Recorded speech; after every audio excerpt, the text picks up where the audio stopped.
Hello everyone, সবাই কেমন আছো? আমি তো অনেক অনেক ভালো আছি। আজকে সকাল সকাল ঘুম থেকে উঠেই খেয়ে নিয়েছিলাম এক গ্লাস চিয়া সিড ভেজানো জল, আর তারপরে সোজা চলে গেছিলাম বাড়িতে। আর বাড়িতে গিয়ে দেখলাম মা বানিয়েছে সুজি আর পরোটা, আর আমি সেটাই বসে বসে খাচ্ছিলাম। আর দুপুর দুপুর আমি রেডি হয়ে সুন্দর করে সাজুগুজু করে বেরিয়ে পড়েছিলাম।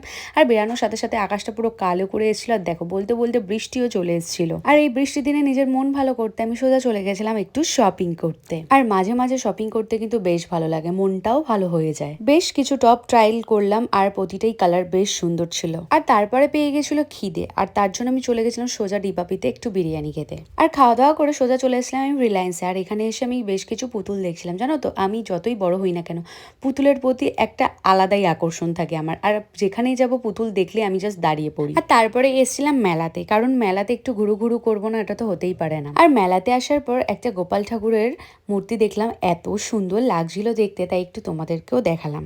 আর বাড়ি ফেরার পথে ট্রেন থেকে কিনে নিয়েছিলাম এই কিউট ব্যাগটা। আর আমি এই 3টে ড্রেসই নিয়েছিলাম। আর রাত্রেবেলা ডিনার করতে ইচ্ছা করছিল না একদম, তাই ভাবলাম চলো একটু ফল দিয়ে ডিনার করেই ঘুমিয়ে পড়ি। তো চলো বন্ধুরা, আজকের মতন বাই, আবার দেখা হচ্ছে কালকে।